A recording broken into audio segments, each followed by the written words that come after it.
Well, first of all, I don't accept that the Church Fathers created the canon. I think that's entirely the wrong category. In fact, it's the wrong category by their own talk about the books of the New Testament.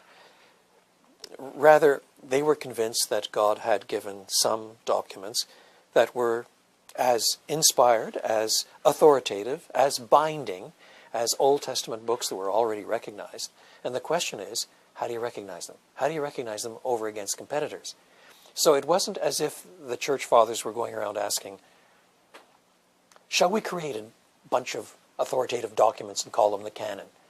Rather, they were asking, granted that God has given us certain materials that we all recognize, what is the limit of those materials? And they developed certain criteria. Those criteria were fundamentally three. The first was, is the material apostolic? Now, by that they didn't necessarily mean it had to be written by an apostle, one of those first designated by Jesus, but it either had to be written by an apostle or be associated with an apostle in some sense, within a full generation. So Mark's Gospel, for example, was known to be connected with Peter. Luke was known to be connected with Paul, and so forth.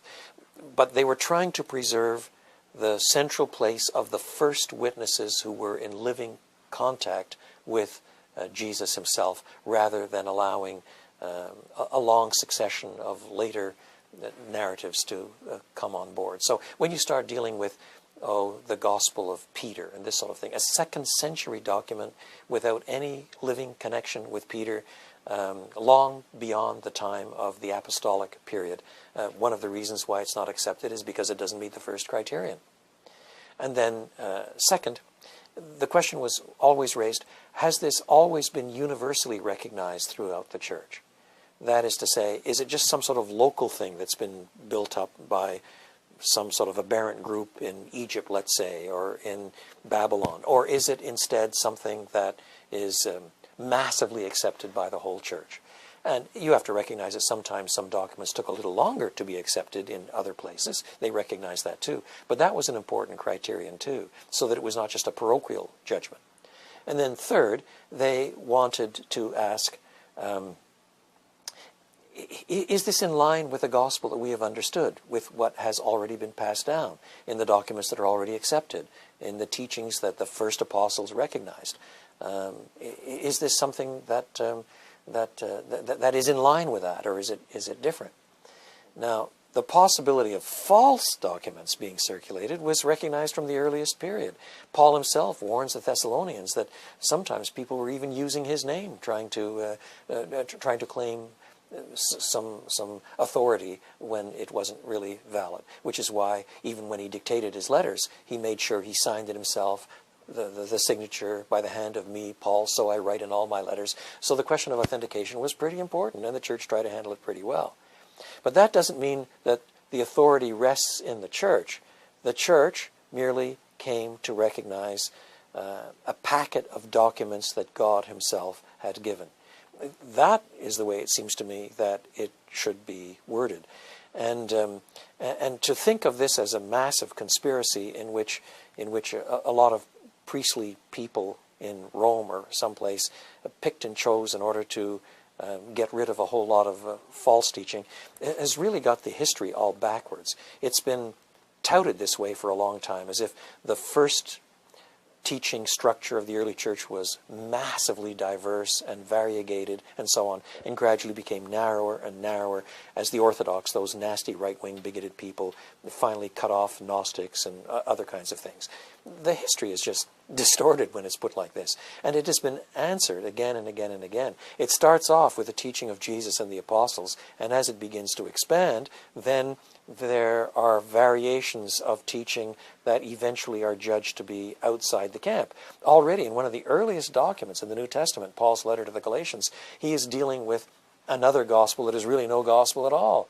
That's because there was already an accepted gospel, and now something is distorting it, and he begins to challenge it. And as the challenges become more and more and more diverse, you get into the 2nd and 3rd centuries, and you begin to see claims of things that are very far removed from what you find in the New Testament. If somebody doubts this, all they really have to do is compare, let's say, the Gospel of Peter with the Gospel of Mark. I'd strongly suggest that people read the two documents and see if they sound alike, if they're talking about the same things, if they're heading in the same direction. And you quickly see that that's not the case. I think there's one other thing that needs to be said. We speak today of the Gospel of Matthew, the Gospel of Mark, the Gospel of Luke, the Gospel of John. And there are some people of more skeptical persuasion that think that this suggests there were different messages, there were different Gospels, there were different teachings. There was a Markan teaching and a Lucan teaching and a Johannine teaching and so forth, and they can't really be fit together. But that's not what the earliest documents call them. In all of the earliest documents, it's the Gospel according to Matthew, the Gospel according to Mark, and so forth. So it's the Gospel of Jesus Christ, the one Gospel, according to different witnesses with different slants, different emphases, and this sort of thing that coalesce in a variety of ways. And so it's no surprise that all four canonical Gospels, as we refer to them, the one Gospel of Jesus Christ according to four different authors, they all have a certain kind of similarity of structure too. You begin with the origins of Jesus Christ. You mention John the Baptist. You go through periods of Jesus' ministry, his teaching, sayings, with different emphases, admittedly, until ultimately there's a drive toward Christ's death and resurrection. So the gospel of Jesus Christ is this message about who Jesus is, what he said and taught, and then his death and resurrection and what it means. That's the gospel of Jesus Christ. So you come to something like the so-called Gospel of Thomas. It's not a gospel. It's almost certainly mid-2nd century. But in any case, it doesn't have any of the storyline. It's 114 separate sayings with 3 little snippets of narrative that don't take you to the passion and resurrection of Christ. It's not a gospel. And that fundamental distinction simply has to be acknowledged, or the history is distorted.